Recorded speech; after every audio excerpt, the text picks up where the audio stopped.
ആത്മകഥാ വിവാദത്തിൽ ഇ.പി. ജയരാജന്റെ വിശദീകരണം CPIM വിശ്വാസത്തിലെടുത്തു. കാര്യങ്ങൾ ഇ.പി. ജയരാജൻ തന്നെ വിശദീകരിച്ചിട്ടുണ്ടെന്ന് മുഖ്യമന്ത്രി പറഞ്ഞു.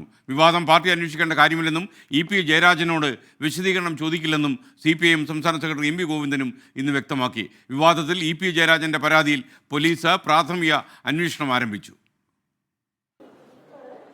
LDF കൺവീനർ സ്ഥാനത്ത് നിന്ന് മാറ്റിയ ശേഷം ഇതാദ്യമായാണ് ഇ.പി. ജയരാജൻ CPIM സംസ്ഥാന സെക്രട്ടേറിയറ്റ് യോഗത്തിൽ പങ്കെടുത്തത്.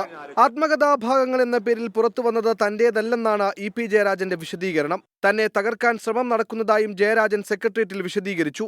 ഇ.പി. ജയരാജനെ പിന്തുണച്ച് മുഖ്യമന്ത്രി പിണറായി വിജയൻ രംഗത്തെത്തി. അദ്ദേഹം പറയുന്നു, ഈ പറഞ്ഞ തരത്തിലുള്ള ഒരു കാര്യങ്ങളും ഞാൻ ആ പുസ്തകത്തിൽ എഴുതാൻ ഉദ്ദേശിച്ചിട്ടില്ല, ഇതേവരെ എഴുതിയ ഭാഗത്തൊന്നുമില്ല.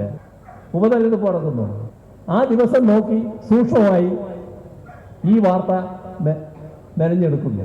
പ്രസിദ്ധീകരണശാല പുസ്തകത്തിന്റെ സാധാരണ രീതിയിലുള്ള പ്രസാധനമല്ല ഉദ്ദേശിച്ചതെന്നും മുഖ്യമന്ത്രി പ്രതികരിച്ചു. പാലക്കാട് ഉപതെരഞ്ഞെടുപ്പിന്റെ കൂടി പശ്ചാത്തലത്തിൽ ഇ.പി.യെ തള്ളാതെയാണ് CPIMന്റെ പരസ്യ നിലപാട്. ഇ.പി. ജയരാജൻ എന്ന് പറയുന്നത് CPIMന്റെ സെൻട്രൽ കമ്മിറ്റി അംഗമാണ്. പിന്നെ ഞങ്ങൾക്കെതിരായിട്ടാണോ മറ്റേ ജയരാജനെതിരായിട്ടാണോ ഗൂഢാലോചിക്കുന്ന വല്ല കാര്യമുണ്ടോ?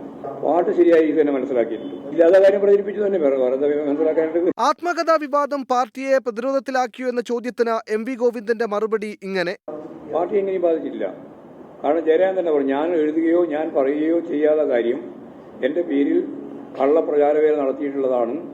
ആ പ്രചാരവേല നടത്തിയിട്ടുള്ളവർക്കെതിരായിട്ട് നിയമപരമായിട്ടുള്ള നിയമ സംവിധാനം ഉപയോഗിച്ചുകൊണ്ടുള്ള നടപടിയും അതുപോലെ തന്നെ DGPക്ക് തന്നെ ഇത് അന്വേഷിക്കണം എന്ന് പറഞ്ഞുകൊണ്ടുള്ള കത്തും എല്ലാം കൈമാറി കഴിഞ്ഞിട്ടുണ്ട്.